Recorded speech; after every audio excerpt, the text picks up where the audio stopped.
रहेंगे लेके रहेंगे लेके रहेंगे। Stop killing in Kashmir! Stop killing in Kashmir! Stop killing in Kashmir! Stop killing in Kashmir! Stop killing in Kashmir! Modi कुत्ता! हाय हाय! मोदी कुत्ता! हाय हाय! मोदी कुत्ता! हाय हाय! मोदी कुत्ता! मोदी कुत्ता! लेके रहेंगे लेके रहेंगे लेके रहेंगे लेके रहेंगे। मोदी टेररिस्ट! मोदी टेररिस्ट! लेके रहेंगे लेके रहेंगे लेके रहेंगे लेके रहेंगे। कश्मीर बनेगा कश्मीर बनेगा कश्मीर बनेगा कश्मीर बनेगा। खालिस्तान जिंदाबाद खालिस्तान जिंदाबाद खालिस्तान जिंदाबाद खालिस्तान जिंदाबाद। लेके रहेंगे लेके रहेंगे लेके रहेंगे लेके रहेंगे। ਸਾਡੇ ਨਾਲ ਭਾਈ ਸਾਹਿਬ ਭਾਈ ਸੰਤੋਖ ਸਿੰਘ ਜੀ ਬੱਬਰ ਹਾਜ਼ਰ ਨੇ ਜੀ। ਬੜਾ ਲੰਬਾ ਇਹਨਾਂ ਦਾ ਇਤਿਹਾਸ ਹੈ, ਬੜਾ ਲੰਬਾ ਸੰਘਰਸ਼ ਹੈ ਸਿੱਖ ਕੌਮ ਦੀ ਆਜ਼ਾਦੀ ਦੇ ਰਾਹ ਦੇ ਉੱਤੇ। ਅਸੀਂ ਇਹਨਾਂ ਕੋਲ ਜਾਣਦੇ ਹਾਂ। ਸਰਦਾਰ ਸੰਤੋਖ ਸਿੰਘ ਜੀ, ਵਾਹਿਗੁਰੂ ਜੀ ਕਾ ਖਾਲਸਾ ਵਾਹਿਗੁਰੂ ਜੀ ਕੀ ਫਤਿਹ। ਵਾਹਿਗੁਰੂ ਜੀ ਕਾ ਖਾਲਸਾ ਵਾਹਿਗੁਰੂ ਜੀ ਕੀ ਫਤਿਹ। ਤੁਹਾਡਾ ਬੜਾ ਵੱਡਾ ਰੋਲ ਹੈ ਇਸ ਪ੍ਰੋਟੈਸਟ ਨੂੰ ਆਰਗੇਨਾਈਜ਼ ਕਰਨ ਦੇ ਵਿੱਚ। ਜਿਹੜਾ ਜ਼ੁਲਮ ਕਸ਼ਮੀਰ ਦੇ ਲੋਕਾਂ ਦੇ ਉੱਤੇ ਢਾਇਆ ਜਾ ਰਿਹਾ, ਵੈਸੇ ਤਾਂ 17 ਸਾਲਾਂ ਦੇ ਵਿੱਚ ਹਿੰਦੁਸਤਾਨ ਦੀ ਕੈਦ ਦੇ ਵਿੱਚ ਰਹਿ ਰਹੀ ਕੋਈ ਵੀ ਮਿਨੋਰਟੀ ਐਸੀ ਨਹੀਂ ਹੈ ਜਿਹੜਾ ਕੋਈ ਸੂਰਜ ਐਸਾ ਉਹਨਾਂ ਲਈ ਉੱਗਿਆ ਹੋਵੇ ਇਹ ਸੁਨੇਹਾ ਦੇਣ ਲਈ ਕਿ ਤੁਹਾਡੇ ਹਾਲਾਤ ਦੇ ਵਿੱਚ ਕੋਈ ਫਰਕ ਪਿਆ। ਫਿਰ ਵੀ ਜਿਹੜਾ ਇਸ ਜ਼ੁਲਮੋ ਸਤੰਭ ਦੇ ਉੱਤੇ ਉਹਨਾਂ ਨੇ ਕਾਨੂੰਨੀ ਮੋਹਰ ਲਾਈ ਆ, ਉਹਦੇ ਬਾਰੇ ਕੀ ਕਹਿਣਾ ਚਾਹੋਗੇ? ਇਹ ਦੇਖੋ ਜੀ, ਇਹ ਬਹੁਤ ਵੱਡਾ ਜ਼ੁਲਮ 12 ਦਿਨ ਹੋ ਗਏ ਆ। 80 ਲੱਖ ਦੇ ਕਰੀਬ ਕਸ਼ਮੀਰੀ ਜਿਹੜਾ ਇਸ ਵੇਲੇ ਬੰਦ ਕੀਤਾ ਹੋਇਆ। ਬੱਚੇ ਮਰ ਰਹੇ ਨੇ ਭੁੱਖ ਨਾਲ, ਬਿਮਾਰੀ ਦੇ ਨਾਲ, ਹਸਪਤਾਲਾਂ ਦੇ ਵਿੱਚ ਕਰਲਾ। ਅਸੀਂ ਦੁਨੀਆ ਨੂੰ ਦੱਸਣਾ ਚਾਹੁੰਦੇ ਹਾਂ ਕਿ ਜੋ ਕੁਝ ਕਸ਼ਮੀਰ ਦੇ ਵਿੱਚ ਹੋ ਰਿਹਾ ਇਹ ਹਿਟਲਰ ਤੋਂ ਘੱਟ ਨਹੀਂ ਹੈ। ਜਿਸ ਤਰ੍ਹਾਂ ਹਿਟਲਰ ਨੇ ਯਹੂਦੀਆਂ ਨੂੰ ਫੜ ਕੇ ਸਾੜਿਆ, ਚੈਂਬਰਾਂ ਦੇ ਵਿੱਚ ਪਾ ਕੇ ਮਾਰਿਆ, ਇਸੇ ਤਰ੍ਹਾਂ ਅੱਜ ਕਸ਼ਮੀਰੀਆਂ ਨੂੰ ਇੰਡੀਆ ਗਵਰਨਮੈਂਟ ਘਰਾਂ ਦੇ ਅੰਦਰ ਬੰਦ ਕਰਕੇ ਗੋਲੀਆਂ ਨਾਲ ਭੁੰਨ ਰਹੀ ਹੈ। ਅਸੀਂ ਦੁਨੀਆ ਸਾਰੀ ਨੂੰ ਦੱਸਣਾ ਚਾਹੁੰਦੇ ਹਾਂ, ਜੇ ਅੱਜ ਅਸੀਂ ਨਾ ਖੜੇ, ਨਾ ਆਵਾਜ਼ ਬੁਲੰਦ ਕੀਤੀ, ਉਹ ਦਿਨ ਦੂਰ ਨਹੀਂ ਜਦੋਂ ਮਿਨੋਰਟੀਆਂ ਵਾਸਤੇ, ਸਿੱਖਾਂ ਵਾਸਤੇ, ਹੋਰਨਾਂ ਘੱਟ ਗਿਣਤੀਆਂ ਵਾਸਤੇ ਇਹ ਇਸੇ ਤਰ੍ਹਾਂ ਜ਼ੁਲਮ ਹੁੰਦਾ ਰਹੂਗਾ। ਅਸੀਂ ਦਲਿਤਾਂ ਵਾਸਤੇ ਅੱਜ ਕੱਲ੍ਹ ਦੀ ਗੱਲ ਹੈ ਕਿ ਰਵਿਦਾਸ ਟੈਂਪਲ, ਰਵਿਦਾਸ ਗੁਰਦੁਆਰਾ ਜਿਹੜਾ ਸੀ ਦਿੱਲੀ ਦੇ ਵਿੱਚ, ਭਗਤ ਜੀ ਦਾ ਗੁਰਦੁਆਰਾ 600 ਸਾਲ ਪੁਰਾਣਾ, ਉਹ ਵੀ ਢਾਹ ਦਿੱਤਾ ਗਿਆ। ਇਹ ਜ਼ੁਲਮ ਬਹੁਤ ਜ਼ੋਰ ਨਾਲ ਕਰ ਰਿਹਾ। ਅਸੀਂ ਆਵਾਜ਼ ਬੁਲੰਦ ਕਰਾਂਗੇ, ਇਸ ਜ਼ਾਲਮ ਨੂੰ ਠੱਲ ਪਾਵਾਂਗੇ, ਜ਼ੁਲਮ ਨੂੰ ਠੱਲ ਪਾਵਾਂਗੇ। ਰਹਿੰਦੇ ਸਵਾਸਾਂ ਤੱਕ ਕਸ਼ਮੀਰ ਦੇ ਨਾਲ ਖੜਾਂਗੇ, ਖਾਲਿਸਤਾਨ ਨੂੰ ਆਜ਼ਾਦ ਕਰਾਵਾਂਗੇ। Shame Modi shame shame Modi shame ਜੀ। ਧੰਨਵਾਦ ਜੀ। ਇਹਦੇ ਨਾਲ ਤੁਸੀਂ ਜਿਹੜੀ ਆਜ਼ਾਦੀ ਦੀ ਜੰਗ ਹੈ, ਤੁਹਾਨੂੰ ਕੀ ਲੱਗਦਾ ਕਿ ਕਸ਼ਮੀਰ ਨੂੰ ਤੇ ਖਾਲਿਸਤਾਨ ਸਮਰਥਕਾਂ ਨੂੰ ਇਹ ਜਿਹੜੀ ਜੰਗ ਆ ਉਹ ਸਾਂਝੇ ਤੌਰ ਤੇ ਲੜਨੀ ਚਾਹੀਦੀ ਆ, ਹੋਰ ਤੇਜ਼ ਕਰ ਦੇਣੀ ਚਾਹੀਦੀ ਹੈ? ਬਿਲਕੁਲ ਜੀ, ਅਸੀਂ ਆਪਣੇ ਕਸ਼ਮੀਰੀ ਭਰਾਵਾਂ ਨੂੰ ਸੁਨੇਹਾ ਦਿੱਤਾ, ਹਾਕ ਮਾਰੀ, ਅਸੀਂ ਉਹਨਾਂ ਦੇ ਹੱਕ ਵਿੱਚ ਆ ਕੇ ਖੜੇ ਹਾਂ। ਬਹੁਤ ਵੱਡਾ ਹੰਗਾਰਾ ਸਾਨੂੰ ਕਸ਼ਮੀਰੀ ਭਰਾਵਾਂ ਨੇ ਦਿੱਤਾ। ਅੱਜ ਦੇਖੋ ਕਿੰਨੀ ਤਾਦਾਦ ਦੇ ਵਿੱਚ ਆ ਚੁੱਕੇ ਨੇ। ਬਹੁਤ ਇਹਨਾਂ ਦਾ ਧੰਨਵਾਦ ਕਰਦੇ ਹਾਂ। ਅਸੀਂ ਇਕੱਠੇ ਹੋ ਕੇ ਜੰਗ ਲੜਾਂਗੇ, ਕਸ਼ਮੀਰ ਨੂੰ ਆਜ਼ਾਦ ਕਰਾਵਾਂਗੇ, ਖਾਲਿਸਤਾਨ ਨੂੰ ਆਜ਼ਾਦ ਕਰਾਵਾਂਗੇ। 15 ਅਗਸਤ ਸਿੱਖਾਂ ਲਈ ਕੋਈ ਆਜ਼ਾਦੀ ਦਾ ਦਿਨ ਨਹੀਂ, ਕਾਲਾ ਦਿਨ ਹੈ। ਜਿਸ ਦਿਨ ਸਿੱਖ ਕੌਮ ਗੁਲਾਮ ਹੋ ਗਈ, ਜਿਸ ਦਿਨ ਸਿੱਖ ਕੌਮ ਗੁਲਾਮ ਹੋਈ ਹੈ, 15 ਅਗਸਤ ਦਿਨ ਹੈ। ਇਸ ਕਰਕੇ ਅੱਜ ਦੇ ਦਿਨ ਹੀ 2020 ਰੈਫਰੈਂਡਮ ਦਾ ਉਹ ਐਲਾਨਨਾਮਾ ਕੀਤਾ ਗਿਆ ਸੀ ਕਿ ਅੱਜ ਖਾਲਿਸਤਾਨ ਦਾ ਝੰਡਾ ਘਰ ਘਰ ਚਲਾਵਾਂਗੇ। ਅੱਜ ਅਸੀਂ ਇੰਡੀਅਨ ਐਮਬੈਸੀ ਦੇ ਮੋਹਰੇ ਖਾਲਿਸਤਾਨ ਦਾ ਝੰਡਾ ਚੜਾ ਦਿੱਤਾ ਹੈ। ਸਾਰੇ ਹੀ ਖਾਲਿਸਤਾਨ ਦੇ ਝੰਡੇ ਲੈ ਕੇ ਤੁਰੇ ਆ, ਨਾਲ ਕਸ਼ਮੀਰੀ ਭਾਈ ਕਸ਼ਮੀਰੀ ਝੰਡੇ ਲੈ ਕੇ ਤੁਰੇ ਨੇ। ਅਸੀਂ ਜੰਗ ਜਾਰੀ ਰੱਖਾਂਗੇ, ਜੰਗ ਜਿੱਤਾਂਗੇ, ਰਹਿੰਦੇ ਸਵਾਸਾਂ ਤੱਕ ਜੰਗ ਨੂੰ ਇਸੇ ਤਰ੍ਹਾਂ ਕਰਾਂਗੇ। We don't want the history to repeat itself. It's genocide. Stop killing innocent people. Stop throwing cluster bombs in Kashmir. Stop killing innocent people, and also stop raping those women. They have nothing to do with this. ਸਾਡੇ ਨਾਲ ਸਰਦਾਰ ਚਤਰ ਸਿੰਘ ਜੀ ਹਾਜ਼ਰ ਨੇ ਜੀ। ਲੰਬੇ ਸਮੇਂ ਤੋਂ ਤਵਰੀਕੇ ਖਾਲਿਸਤਾਨ ਦੇ ਜਿਹੜਾ ਉੱਤੇ ਚੱਲ ਰਹੇ ਨੇ। ਸੋ ਚਤਰ ਸਿੰਘ ਜੀ, ਵਾਹਿਗੁਰੂ ਜੀ ਕਾ ਖਾਲਸਾ ਵਾਹਿਗੁਰੂ ਜੀ ਕੀ ਫਤਿਹ। ਵਾਹਿਗੁਰੂ ਜੀ ਕਾ ਖਾਲਸਾ ਵਾਹਿਗੁਰੂ ਜੀ ਕੀ ਫਤਿਹ। ਕੀ ਕਹਿਣਾ ਚਾਹੋਗੇ ਅੱਜ ਦੇ ਇਸ ਕਾਲੇ ਦਿਨ ਬਾਰੇ? ਮੈਂ ਸਿਰਫ ਇੱਕ ਕੰਪੇਅਰ ਕਰਨਾ ਚਾਹੁੰਦਾ ਹਾਂ ਪ੍ਰੈਜ਼ੀਡੈਂਟ ਪੁਟਿਨ ਨੂੰ। ਰਸ਼ੀਆ ਦਾ ਪ੍ਰੈਜ਼ੀਡੈਂਟ ਜਿਹੜਾ ਹੈ ਸਾਰੀ ਦੁਨੀਆ ਮਾੜਾ ਕਹਿੰਦੀ ਆ ਜੀ। 2014 ਦੇ ਵਿੱਚ 2014 ਵਿੱਚ ਉਸਨੇ ਕ੍ਰੀਮੀਅਨ ਪੀਪਲ ਨੂੰ ਪੁੱਛਿਆ ਤੁਹਾਡਾ ਇਹਦਾ ਕੀ ਕੀਤਾ ਜਾਵੇ ਜੀ, ਤੁਸੀਂ ਯੂਕਰੇਨ ਨਾਲ ਮਿਲਣਾ ਚਾਹੁੰਦੇ ਹੋ ਜਾਂ ਰਸ਼ੀਆ ਵਿੱਚ ਰਹਿਣਾ ਚਾਹੁੰਦੇ ਹੋ? referendum कराया Putin ने, and Crimean people, they were convinced that we want to stay in Russia. Modi could have done same thing. Modi ਨੇ ਉਹੀ ਚੀਜ਼ ਕਰਨੀ ਸੀ ਕਸ਼ਮੀਰੀਆਂ ਵਾਸਤੇ ਤੇ ਪੰਜਾਬੀਆਂ ਵਾਸਤੇ, ਸਿੱਖਾਂ ਵਾਸਤੇ, ਕਿ ਕਿੱਦਾਂ ਤੁਸੀਂ ਰਹਿਣਾ ਚਾਹੁੰਦੇ ਹੋ, ਤੇ ਇਹਨੂੰ ਹੀ ਡੈਮੋਕ੍ਰੇਸੀ ਕਹਿੰਦੇ ਆ। ਇਨਸਟੈਡ ਇਸ ਬੁੱਚੜ ਨੇ ਕੀ ਕੀਤਾ, lockdown the Kashmir, lockdown the Punjab, and now the cutting human rights and liberties is returned my brain to 712 when Muhammad bin Qasim, the then emperor, who said, ਆ ਮਾਸ਼ਰਾ ਜਿਹੜਾ ਜਿਹਨੂੰ ਆਪਾਂ ਅੱਜ ਹਿੰਦੂ ਕਹਿੰਦੇ ਆ, they are dark minded people. That's why he gave a new term to these people as Hindus. Hindu means darkness of mind. ਇਹ upper level conscious Kashmir ਦੇ ਲੋਕਾਂ ਨੂੰ ਇਹ ਆਪਣੇ ਡਾਰਕਨੈਸ ਟਰਾਂਸਪੋਰਟ ਕਰਨਾ ਚਾਹੁੰਦੇ, ਅਸੀਂ ਨਹੀਂ ਜਾਣਾ ਘਰ, ਟਰਾਂਸਪੋਰਟ ਕਰਨਾ ਚਾਹੁੰਦੇ ਆ। And I am here today 72 ਸਾਲ ਦਾ ਇਹ ਨਮੂਨਾ ਜਿਹੜਾ ਚੱਲ ਰਿਹਾ ਆ, ਅਸੀਂ ਕਸ਼ਮੀਰੀ ਭਾਈਆਂ ਨੂੰ ਮਿਲ ਕੇ ਜੋ ਕਰਨਾ ਚਾਹੁੰਦੇ ਸੀ, ਅੱਜ ਹੋ ਗਿਆ। The history begins afresh today that this solidarity will continue. ਅਸੀਂ ਕਸ਼ਮੀਰੀਆਂ ਦੇ ਨਾਲ ਆ, ਕਸ਼ਮੀਰੀ ਸਾਡੇ ਨਾਲ ਆ। लेकर रहेंगे आजादी, लेकर रहेंगे आजादी, लेकर रहेंगे आजादी, लेकर रहेंगे आजादी, हम क्या चाहते आजादी, हम क्या चाहते आजादी, हम क्या चाहते आजादी, हम क्या चाहते आजादी, हम क्या चाहते आजादी। ਜੀ ਸਾਡੇ ਨਾਲ ਇੱਕ ਹੋਰ ਬਜ਼ੁਰਗ ਭਾਈਜਾਨ ਜਿਹੜੇ ਆਏ ਨੇ ਜੀ, ਕੀ ਨਾਮ ਹੈ ਜੀ ਤੁਹਾਡਾ? ਮੇਰਾ ਨਾਮ ਜੀ ਮਲਕ ਦਿਲਾਵਰ। ਮਲਿਕ ਦਿਲਾਵਰ ਜੀ, ਕੀ ਕਹਿਣਾ ਚਾਹੋਗੇ ਜਿਹੜਾ ਇਹ ਕਾਲਾ ਦਿਨ ਹੈ ਅੱਜ ਦਾ ਇਹਦੇ ਬਾਬਤ? ਮੈਂ ਸਿਰਫ ਇਹ ਕਹਿਣਾ ਚਾਹੁੰਦਾ ਤਾਂ ਹਿੰਦੁਸਤਾਨ ਜਿਹੜਾ ਦਾਅਵਾ ਕਰਦਾ ਸੋ ਕਾਲ ਦਾਅਵਾ ਵੀ ਅਸੀਂ ਬੜੀ ਵੱਡੀ ਡੈਮੋਕ੍ਰੇਸੀ ਆ, ਉਹ ਸੋਚਣ ਵਿੱਚ ਕੀ ਕਰਦੇ ਨੇ ਪਿਓ। 1 ਕਰੋੜ ਤੋਂ ਜ਼ਿਆਦਾ ਲੋਕ ਨੇ, ਉਹਨਾਂ ਨੂੰ ਕਿਸ ਤਰ੍ਹਾਂ ਕਿਵੇਂ ਕਰਨਾ, ਖੁਦਾ ਦਾ ਖੌਫ ਕਰਨ, ਕੁਛ ਖੁਦਾ ਦਾ ਖੌਫ ਨੇ ਭਗਵਾਨ ਦੀ ਕਰਨ। ਪਰ ਦੇਖਣ ਵੀ ਉੱਥੇ ਤੁਹਾਡੇ ਬੰਦੇ ਫੌਜਾਂ ਤੁਹਾਡੀਆਂ ਕਿਸ ਤਰ੍ਹਾਂ ਮਾਸੂਮ ਲੋਕਾਂ ਨੂੰ ਮਾਰਦੀਆਂ ਪਈਆਂ ਜੀ। ਤੁਹਾਡਾ ਪੰਡਿਤ ਜਵਾਹਰ ਲਾਲ ਨਹਿਰੂ ਖੁਦ ਗਿਆ ਸੀ ਯੂਨਾਈਟਿਡ ਨੇਸ਼ਨ 'ਚ। ਉਹਨਾਂ ਵਾਅਦਾ ਕੀਤਾ ਸੀ ਕਿ ਇੱਥੇ ਕਸ਼ਮੀਰ ਦੇ ਵਿੱਚ ਅਸੀਂ ਖੁਦ ਰਾਜ ਦੀ ਜਿੱਤੇ। ਜੇ ਉਹ ਲੋਕੀ ਇੰਡੀਆ ਨਾਲ ਸ਼ਾਮਲ ਹੋਣਾ ਚਾਹੁੰਦੇ ਨੇ ਤਾਂ ਇੰਡੀਆ ਨਾਲ ਸ਼ਾਮਲ ਹੋਣਾ ਚਾਹੁੰਦੇ, ਪਾਕਿਸਤਾਨ ਨਾਲ ਹੋਣਾ ਚਾਹੁੰਦੇ ਪਾਕਿਸਤਾਨ ਨਾਲ ਹੋ ਜਾਣ, ਆਜ਼ਾਦ ਰਹਿਣਾ ਚਾਹੁੰਦੇ ਤਾਂ ਆਜ਼ਾਦ ਰਹਿ ਜਾਣ। ਬਿਲਕੁਲ ਇਹ ਖੁਦ ਤੁਹਾਡੇ ਉਹਨੇ ਵਾਅਦਾ ਕੀਤਾ ਨਹਿਰੂ ਨੇ। ਤੁਹਾਡੇ ਗਾਂਧੀ ਨੂੰ ਤੁਸੀਂ ਮਾਰ ਕਿ ਗਾਂਧੀ ਨੇ ਕਿਹਾ ਨਾ ਇਨਸਾਫੀ ਨਾ ਕਰੋ, ਪੈਸੇ ਪਾਕਿਸਤਾਨ ਦੇ ਨਾ ਰੋਕੋ। ਤੁਹਾਨੂੰ ਤੁਸੀਂ ਇਹ ਵਜੇ ਬੇਸ਼ਰਮ ਆਦਮੀ ਨੂੰ ਤੁਸੀਂ, ਮੋਦੀ ਕਸਾਈ ਨੂੰ ਤੁਸੀਂ ਆਪਣਾ ਵਜ਼ੀਰ, ਜਿਹੜਾ ਤੁਹਾਡਾ ਹਰ ਪਾਸੇ ਜੇ ਤੁਹਾਡਾ ਮੂੰਹ ਕਾਲਾ ਨਹੀਂ, ਤੁਹਾਡਾ ਮੂੰਹ ਕਾਲਾ ਕਰ। ਔਰ ਸੁਣੋ, ਅਕਸਰੀਅਤ ਹਮੇਸ਼ਾ ਹਾਰਦੀ ਆਈ, ਇੱਕ ਤੇ ਇੱਕ ਦਿਨ ਹਾਰੇਗੀ। ਤੁਸੀਂ ਆਪਣੀ ਅਕਸਰੀਅਤ ਦੇ ਦਾਅਵੇ ਤੇ ਨਾ ਰਹੋ। ਅਕਲੀਅਤ ਹੀ ਉੱਠੀਆਂ ਸਨ ਜਿਨ੍ਹਾਂ ਨੇ ਕਸ਼ਮੀਰ ਨੂੰ, ਜਿਨ੍ਹਾਂ ਨੇ ਇਸ ਨੂੰ ਬਸਲਾ ਜਿਹੜਾ ਤੁਹਾਡੀਆਂ ਸਾਰੀਆਂ ਰਿਆਸਤਾਂ ਤੁਸੀਂ ਆਪਣਾ ਲਾ ਲਈਆਂ। ਇਹ 80 ਲੱਖ ਦੀ ਜ਼ਿਆਦਾ ਮੁਸਲਮਾਨ, ਤੁਹਾਨੂੰ ਕੋਈ ਖੌਫ ਨਹੀਂ ਹੁੰਦਾ ਵੀ ਅਸੀਂ ਕੀ ਕਰਨੀ, ਅਸੀਂ ਤੇ ਤੁਹਾਡਾ ਕੋਈ ਯਕੀਨ ਨਹੀਂ ਵੀ ਇੱਕ ਦਿਨ ਯੋਮੇ ਜਜਮੈਂਟ ਵੀ ਆਵੇ ਤਾਂ ਅਸੀਂ ਤਾਂ ਜਵਾਬ ਦੇ ਉੱਤੇ ਸੀ। ਜੇ ਤੁਹਾਨੂੰ ਕੋਈ ਲੋਕਾਂ ਦਾ ਸ਼ਰਮ ਨਹੀਂ ਤੇ ਭਗਵਾਨ ਦੀ ਸ਼ਰਮ ਕਰੋ ਕੁਛ ਹੈ ਜੀ। ਮੈਨੂੰ ਉਮੀਦ ਹੈ ਤੁਹਾਡਾ ਕੋਈ ਸੋਚੋ ਤੇ ਤੁਸੀਂ ਸੋਚੋ ਵੀ ਕੀ ਕਰ ਰਹੇ ਅਸੀਂ ਕਹਿੰਦੇ ਅਸੀਂ ਕਿਉਂ ਇਹਨਾਂ ਸਿੱਖਾਂ ਨੂੰ ਸੀ, ਕਿਉਂ ਅਸੀਂ ਉਹਨਾਂ ਦਾ ਗੁਰਦੁਆਰਾ ਤਬਾਹ ਕਰਤਾ।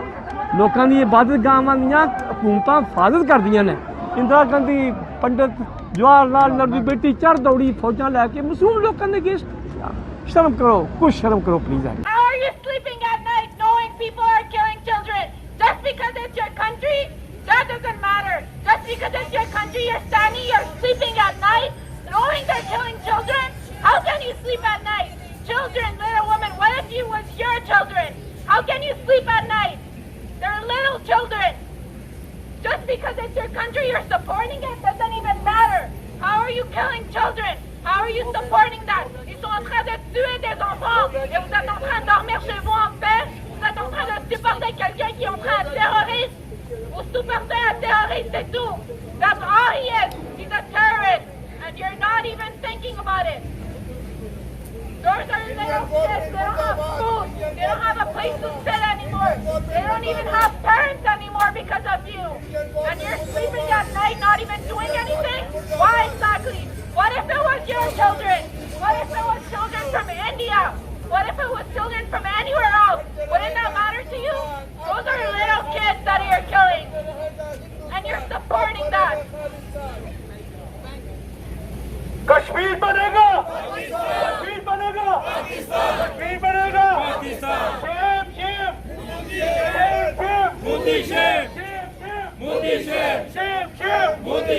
ਵਾਲੇਕਮ ਸਤਿ ਸ੍ਰੀ ਅਕਾਲ। ਜੀ, ਸਤਿ ਅਸੀਂ ਸ੍ਰੀ ਅਕਾਲ। ਸਾਡੇ ਵੀਰ ਭਰਾਵਾਂ ਨੂੰ ਬਹਾਦਰੀ ਦੀ ਮਿਸਾਲ ਦਿੰਦੇ ਆ। ਸਾਡੇ ਨਾਲ ਤੁਸੀਂ ਯਕਜਹਿਤੀ ਨਾਲ ਮੁਜ਼ਾਹਰਾ ਕੀਤਾ ਹੈ, ਅਸੀਂ ਬਦਲਾ ਲਵਾਂਗੇ। ਗੋਲਡਨ ਟੈਂਪਲ ਦਾ ਜਿਹੜਾ ਉਹਨਾਂ ਨੇ ਬਰਬਾਦ ਕੀਤਾ, ਤੇ ਅਸੀਂ ਬਾਬਰੀ ਮਸਜਿਦ ਦਾ ਵੀ ਬਦਲਾ ਲਾਂਗੇ। ਸਾਡੇ ਵੀਰ ਭਰਾ ਨੇ ਬੜੀ ਕੁਰਬਾਨੀਆਂ ਦਿੱਤੀਆਂ ਨੇ ਆਜ਼ਾਦੀ ਦੇ ਟਾਈਮ। ਮੰਗਲ ਸਿੰਘ ਨੇ ਤੇ ਪੰਡਰਾਲਾ ਨੇ, ਤੇ ਉਹਨਾਂ ਨੇ ਜ਼ੁਲਮ ਕੀਤਾ ਇੰਡੀਅਨ ਗਵਰਨਮੈਂਟ ਨੇ। ਅਸੀਂ ਇੰਡੀਅਨ ਗਵਰਨਮੈਂਟ ਕੋਲੋਂ ਇੱਕ ਇੱਕ ਚੀਜ਼ ਦਾ ਬਦਲਾ ਲਵਾਂਗੇ इंशाल्लाह। बट के रहेगा पाकिस्तान, बन के रहेगा खालिस्तान, कश्मीर बनेगा पाकिस्तान, पाकिस्तान जिंदाबाद। ਫੈਸਲ ਚੌਧਰੀ ਜੀ ਕੀ ਕਹਿਣਾ ਚਾਹੋਗੇ ਅੱਜ ਦੇ ਕਾਲੇ ਦਿਨ ਦੇ ਉੱਤੇ?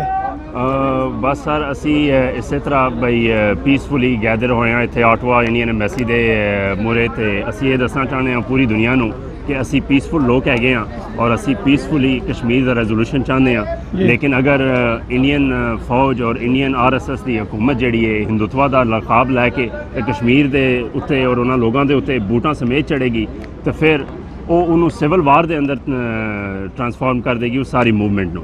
ਔਰ ਉਹ ਚੀਜ਼ ਦੁਨੀਆ ਦੇ ਕੋਈ ਵੀ ਮੁਲਕ ਨਹੀਂ ਬਰਦਾਸ਼ਤ ਕਰ ਸਕਦਾ। ਔਰ ਜ਼ਾਹਿਰੀ ਗੱਲ ਹੈ ਅਗਰ ਸਿਵਲ ਵਾਰ ਹੋਏਗੀ, ਇੱਕ ਜੈਨੋਸਾਈਡ ਹੋਏਗਾ, ਇੱਕ ਐਥਨਿਕ ਕਲੈਂਸਿੰਗ ਹੋਏਗੀ, ਤੇ ਮੇਰਾ ਨਹੀਂ ਖਿਆਲ ਕਿ ਜਿਹੜੀ ਸਿੱਖ ਬਰਾਦਰੀ ਹੈ ਉਸ ਤੋਂ ਬਾਅਦ ਜਿਹੜਾ ਪਾਕਿਸਤਾਨ ਦੀ ਅਫਵਾਜ ਹੈ ਔਰ ਹੋਰ ਮੁਸਲਮਾਨ ਮਮਾਲਿਕ ਨੇ ਉਹ ਇਸੇ ਤਰ੍ਹਾਂ ਵੇਖ ਕੇ ਖਲੋ ਕੇ ਤੇ ਤਮਾਸ਼ਾ ਵੇਖਣਗੇ। ਇਸ ਤਰ੍ਹਾਂ ਨਹੀਂ ਹੋਏਗਾ।